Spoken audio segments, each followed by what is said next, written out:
Topic. ये मैंने इसलिए इस लैंग्वेज पर काम शुरू किया था। मैं जब लाहौर पढ़ने गया तो मुझे मजाक करता था वो तो कोई साउंड का एक मजमुआ होगा। तो फिर मैंने कहा कि यार इसका बाकायदा ग्रामर है, बाकायदा वर्ब वगैरह सब कुछ है, तो इसका मैंने कोशिश करके ग्रामर मुरतब किया। Ladies and gentlemen, the northern part of the upper Indus Valley, under the administrative control of Pakistan, is known by the name of Baltistan. पहले मैं आपको इंट्रोड्यूस करा रहा हूँ बल्तिस्तान क्या है। It covers an area about 26 square kilometer, 26,000 square kilometer, which is surrounded by the Karakoram mountain range in the north and the Himalayan range in the south.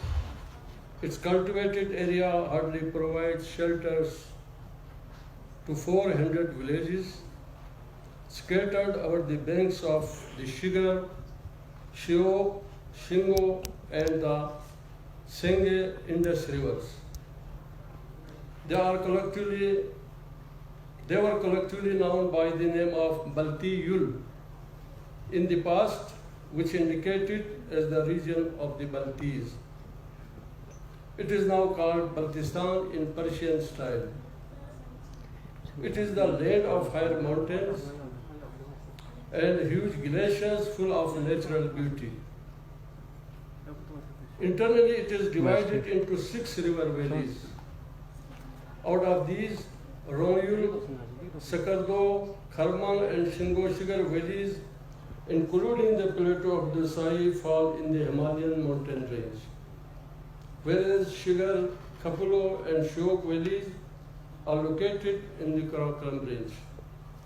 Ketu, the second highest peak, and Siachen Glacier, once the highest battlefield, are important landmarks of this region.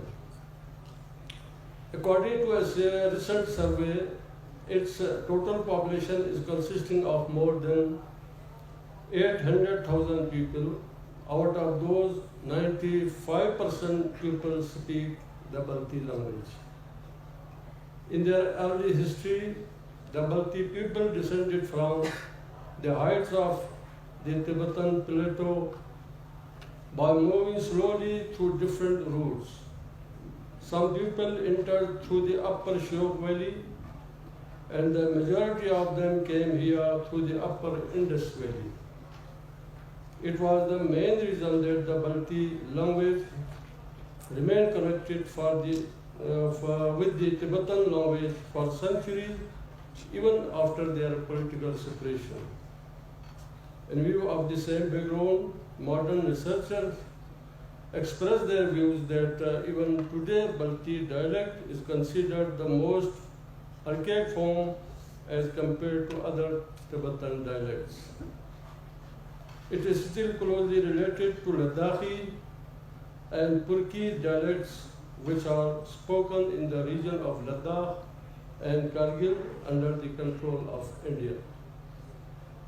For the information of our respected scholars, Balti is considered a literary language in the whole of the region, in which lots of folk songs, folk tales, short stories, and epics have been created in the past, which still remain major sources for further creation. Kesar epic, Somalic song, traditional stories, different form of poetry collections created under old and modern styles, along with folk music, are the important components of Balti culture. The epic of King Gesar has already been declared the lengthy and lively epic of the world by UNESCO. Moreover, Balti is also rich in relation to Islamic teachings. The Holy Quran has also been translated into Balti by Muhammad Yusuf Hussain Abadi, a renowned local scholar. Religious songs and sermons are also found in large number. The major part of religious literature is found in the Persian script, which was adopted in place of Tibetan when the people adopted Islam as their new religion in the last decades of the 14th century. However, due to phonetic contradiction, the Persian script could not be flourished so widely.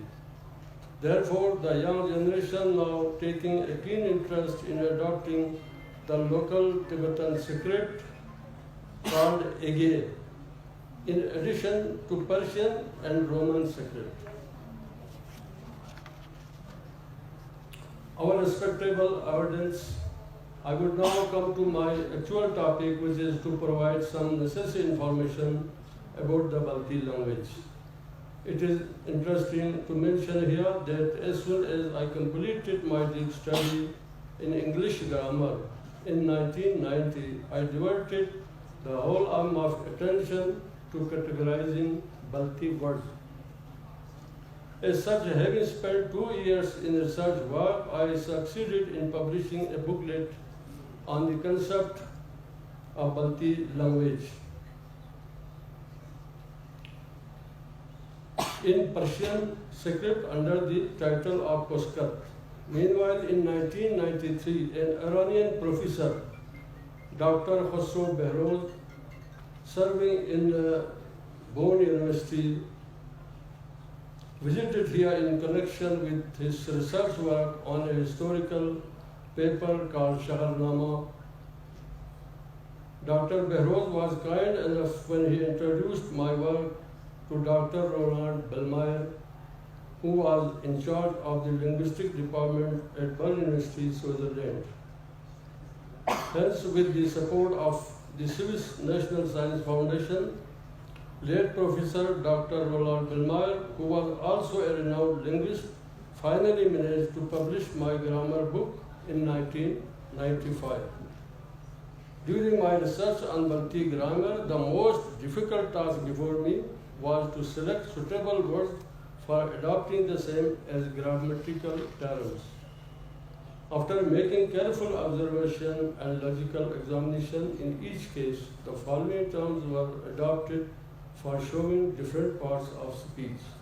Noun, अब local रखने के लिए बहुत मुश्किल हुआ, लेकिन मैंने कहा नाउन वर्ड से सिलेक्ट किया जाए, अदरवाइज लोगों के लिए एक अजूबा होना था. तो नाउन तस्पा हमारे बल्ती तो जानते हैं ये किस तरह से प्रोनाउंस होते हैं, क्या मानिए. एग्जेक्टिव छतपा, पोस्ट पोजिशन लेमा, कंजक्शन थुतमा, इंटरजेक्शन हुमा, वर्ब छतखा, एडवर्ब खसपा. ये इसका पार्ट ऑफ स्पीच के हमने टर्म्स रखे हैं. On the sideline, all other grammatical terms have been selected from the words in use. A new creation in this regard would have become out of knowledge. Therefore, this option was given up as being not practicable. ये नया जो कोई research करना चाहते हैं language पर, उनके लिए भी ये है कि नया क्रिएशन जो है ना वो बिल्कुल एक अजूबा बन जाता है. इसलिए पुराने अल्फाज से ढूंढना ज़्यादा मस्त है, उससे आपका साइकोलॉजिकल एडजस्टमेंट बरकरार रहता है.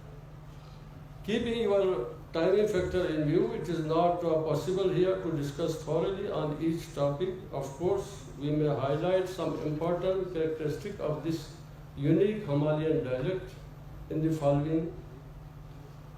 According to the morphology of Balti language, a verb is divisible into 4 forms. The first is the root verb and the other 3 are tense forms. Root verbs are used mostly to show imperative forms. For example, zir, tell, zir, tells, zirs, told, zirset, told, min, give, minat, gives, mins, gave, minset, given, etc. अब ये सब यहाँ repeat करना मुनासिब नहीं है.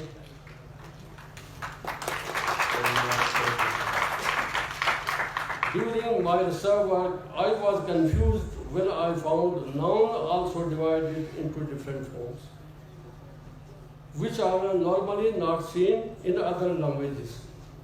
ये noun जो है ना वो मुख्तलिफ फॉर्म में बाकी ज़बानों में मैंने नहीं देखा है. इंग्लिश में भी नहीं है, या जो पर्शियन में भी नहीं है, उर्दू में भी नहीं, लेकिन हमारे ज़ुबान में ये अजूबा था कि नाउन्स के भी फॉर्म है.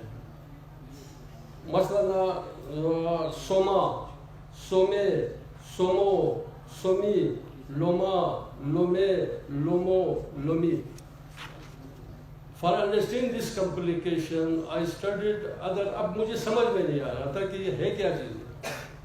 I studied other researchers' books, most importantly the book of Balti grammar written by A.F.C. Reed, but discovered that the division of nouns into different forms was not clearly understood even by those researchers.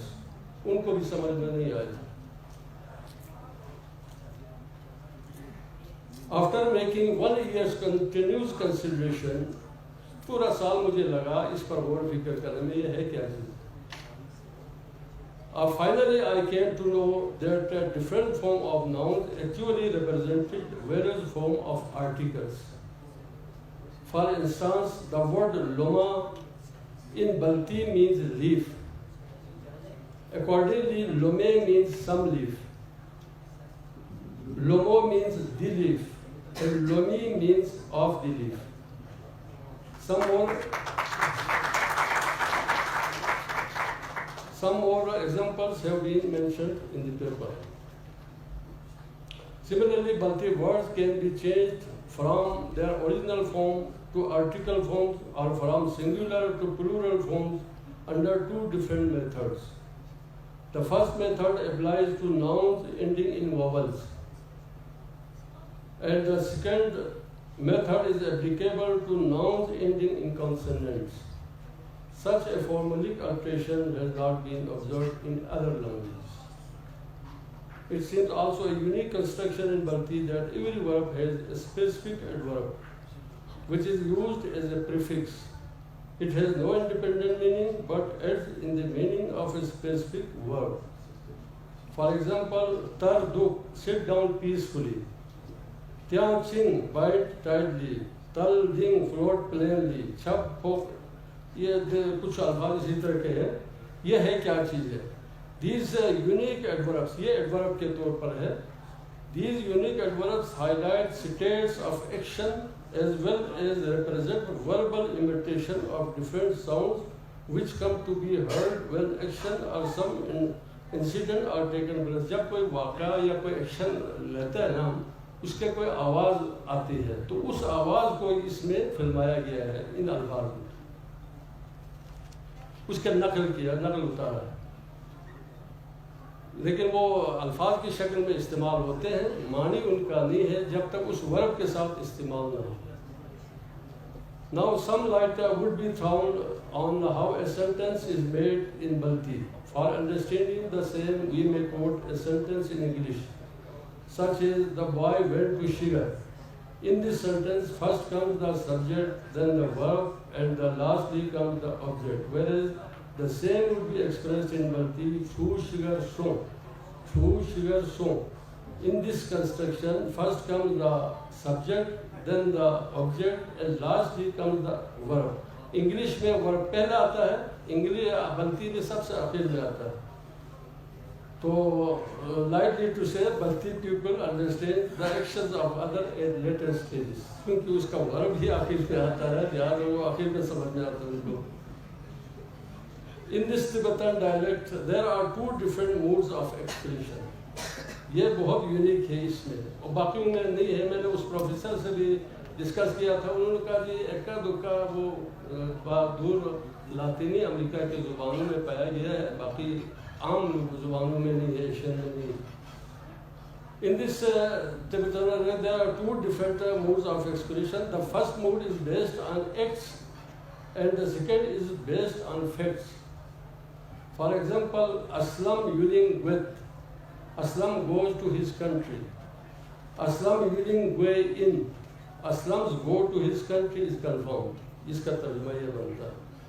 Though both sentences reflect the present indefinite tense, दोनों present indefinite है जो मैंने 2 जुमले coat किए हैं. However, meaning in both sentences is slightly different from each other. The first sentence has been made under the frame of time or tenses, and the second under the frame of one's knowledge, out of time speculation. ये time से बाहर एक making. बाकी तो जुमले बाकी ज़ुबानों में tense के हिसाब से बनते हैं ना, तो ये टेंस से बाहर भी एक किस्म के जुमले बनते हैं, वो आपके दिल की यकीन से उसका मुख्तलिफ कैटेगरी किया हुआ है. Now your attention, especially the focus of language expert in civilization, should never be taken in narrow senses. Excavation of some historical sites and show of traditional dances in addition to folk songs are not the total assets of our cultures. In this regard, we may understand very casually that humans have developed different cultures to fulfill the shortcomings of nature and geography. Similarly, religions have been developed to remove cultural defects. On the same line, different sciences have been developed to facilitate our lives.